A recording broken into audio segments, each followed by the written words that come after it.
आज हम बौद्ध धर्म के बारे में पढ़ेंगे। बौद्ध धर्म एशिया महाद्वीप में जो अधिकतर देशों में फैला हुआ धर्म है और इसका जन्म जो है भारत देश में हुआ है। इसके बारे में आज हम विस्तृत जानकारी लेंगे। बौद्ध धर्म के संस्थापक कौन थे? गौतम बुद्ध, जिन्होंने 6 वर्ष तक तपस्या करके इस धर्म की स्थापना किया था। इनका जन्म हुआ था लुम्बिनी, जो कि प्रेजेंट टाइम पे नेपाल में है, और इनका जन्म सन 563 ईसा पूर्व में हुआ था। और इनके पिता का नाम था शुद्धोधन, जो कि साकगढ़ के मुखिया थे। और इनकी माता थी माया देवी, लेकिन इनके माता का निधन हो गया था। इनका पालन पोषण उनकी दूसरी माता प्रजापति गौतमी ने किया था। और इनके बचपन का नाम सिद्धार्थ था। इनका विवाह 16 वर्ष की उम्र में यशोधरा नामक महिला से हो गया था। और इनका एक पुत्र हुआ जिसका नाम राहुल था। इन्होंने 27 वर्ष तक अपने वैवाहिक जीवन जिया। इसके बाद 29 वर्ष की अवस्था में इन्होंने गृह त्याग दिया, जिसे बौद्ध धर्म के अनुसार निष्क्रमण कहा जाता है। जब कोई भी व्यक्ति गृह त्याग देता है तो बौद्ध धर्म से क्या जाता है? महानिष्क्रमण कहा जाता है। और इनके 2 गुरु हुए थे। प्रथम गुरु थे जो अलार कलाम थे, और दूसरे गुरु थे रुद्राग्राम। यह 6 वर्ष तक तपस्या के गृह त्याग करने के बाद 6 वर्ष तक तपस्या करते हैं। और यह स्थान बोध गया, जो कि प्रेजेंट टाइम में बिहार में है, और वो नदी थी फाल्गु नदी के किनारे। इन्होंने 6 वर्ष तक तपस्या किया। इसके बाद और पेड़ कौन था? पीपल का वृक्ष। नदी थी फाल्गु नदी और वृक्ष था पीपल का वृक्ष, और स्थान था बोध गया। और इनकी आयु 29 वर्ष से लगातार तपस्या करते करते 35 वर्ष तक इन्होंने तपस्या किया। और बैसाख की पूर्णिमा के दिन इन्हें ज्ञान की प्राप्ति होती है। और इन्होंने सबसे पहला अपने प्राप्त हुई ज्ञान क्या करता है? उपदेश देना स्टार्ट कर देते हैं। सबसे पहला इन्होंने पहला उपदेश बनारस में दिया था, जो कि सारनाथ है। बनारस के पास सारनाथ है। इन्होंने यहाँ पहला अपना उपदेश दिया था। और उपदेश देना बौद्ध धर्म में क्या कहलाता है? धर्मचक्र प्रवर्तन कहलाता है।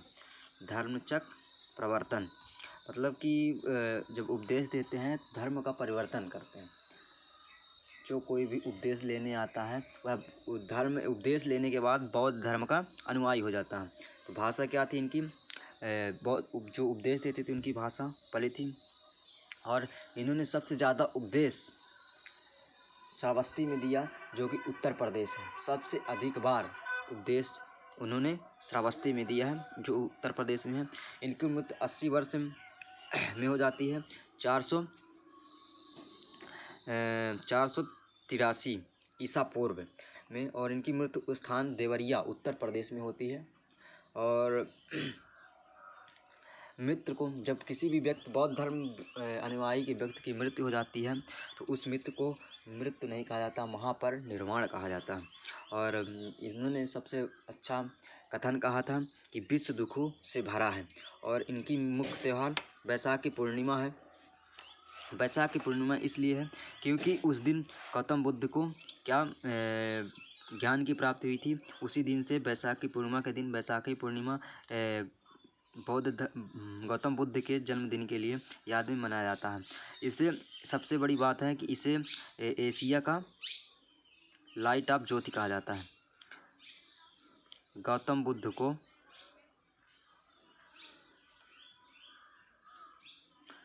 लाइट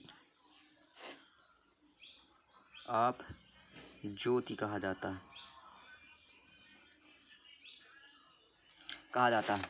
ये हो गया बौद्ध धर्म। और सारे बौद्ध धर्म से संबंधित चीज़ें हैं। अब इसके बाद हम करेंगे बौद्ध धर्म की सभाएँ। बौद्ध धर्म के प्रचार के लिए बौद्ध धर्म की क्या सभाएँ करते थे। जो राजा थे जो बौद्ध धर्म के अनुयायी हो जाते थे, उनका प्रचार करने के लिए बौद्ध धर्म का प्रचार करने के लिए सभाएँ करते थे। उनमें राजा होता था, किसी को अध्यक्ष चुन देता था और वह अध्यक्ष जो बौद्ध धर्म का ज्ञानी होता था उस सभा को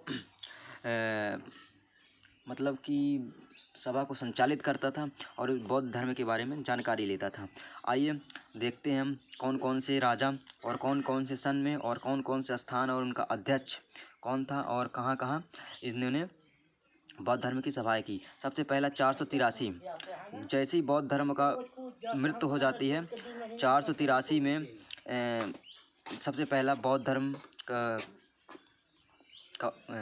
अध्यक्ष बौद्ध सभा का आयोजन किया जाता है, जो कि राजगृह मतलब कि प्रेजेंट टाइम में बिहार में राजगृह है, वहाँ आयोजित किया जाता है। और इसके जो राजा थे अजातशत्रु थे, जो कि हर्यक वंश के राजा थे। दूसरा बौद्ध धर्म का सभा जो होता है 383 मतलब 100 वर्ष पीछे और आगे जाके 383 में दूसरा बौद्ध सभा का आयोजन किया जाता है और वह स्थान वैशाली जो कि बिहार में ही है। और इसके बाद सभा उसके अध्यक्ष जो थे सभाकामी थे और राजा कालाशोक, इनके राजा कालाशोक थे। ये भी हर्यक वंश से संबंधित थे। और इसके बाद तीसरा जो बौद्ध धर्म का आयोजन होता है 225 में पाटलिपुत्र और मोंगली, इनके कौन थे बौद्ध सभा के अध्यक्ष थे।